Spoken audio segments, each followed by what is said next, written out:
Bonjour Damien Puissant. Bonjour. Vous êtes manager expert sur le crédit d'impôt innovation ou C2I au sein d'Alma Consulting Group et je vous reçois aujourd'hui pour que vous nous éclairiez un petit peu sur ce dispositif. Alors il y a déjà beaucoup d'éléments de réponse dans le guide le C2I en 10 questions rédigé conjointement par Alma et le cabinet d'avocats Field Fisher.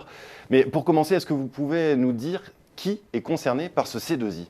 Eh bien, il s'agit d'un dispositif qui est ouvert à toutes les PME au sens communautaire, c'est-à-dire celles dont l'effectif est inférieur à 250 salariés, avec soit un chiffre d'affaires inférieur à 50 millions d'euros, soit un bilan inférieur à 43 millions d'euros. Alors, attention, ces conditions sont à apprécier en fonction des liens de détention capitalistique que la PME peut entretenir avec d'autres sociétés. Par ailleurs, il faut également indiquer que le montant maximal de crédit d'impôt est plafonné à 80 000 euros par an et par entreprise. C'est assez modeste, notamment par rapport au crédit d'impôt recherche, mais c'est non négligeable pour une PME qui souhaite valoriser ses dépenses d'innovation. Alors pour ces PME, quelles sont justement les activités innovantes éligibles au C2I ? Le crédit d'impôt innovation concerne exclusivement les innovations de produits. Il ne concerne pas les innovations de procédés, de commercialisation ou d'organisation. Pour que le produit soit jugé innovant, il y a deux conditions. Premièrement, l'entreprise doit être la première à commercialiser ce produit sur le marché.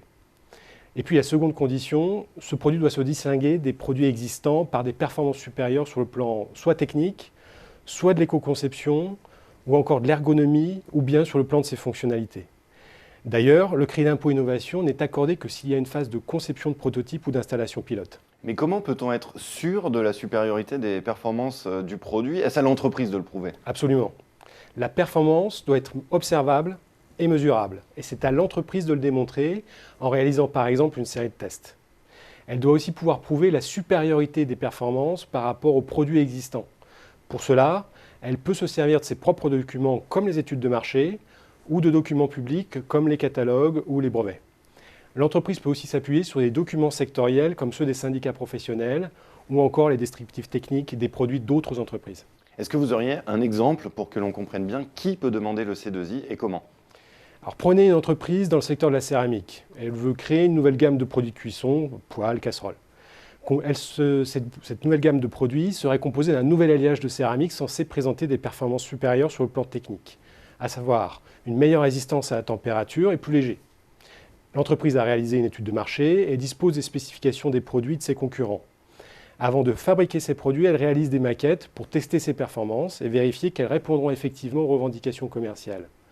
L'entreprise prouve par les tests réalisés que les nouveaux produits ont des performances supérieures aux autres produits du marché. Et elle peut s'appuyer sur le C2I pour développer son produit. Exactement.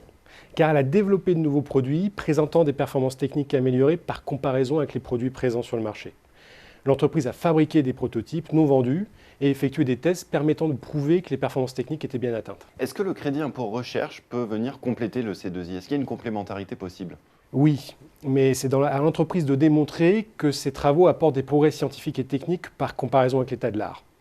Mais ce n'est pas forcément le cas dans notre exemple. Et est-ce que plus généralement, vous estimez que le C2I est un outil efficace pour stimuler l'innovation ou est-ce qu'il pourrait encore être amélioré ?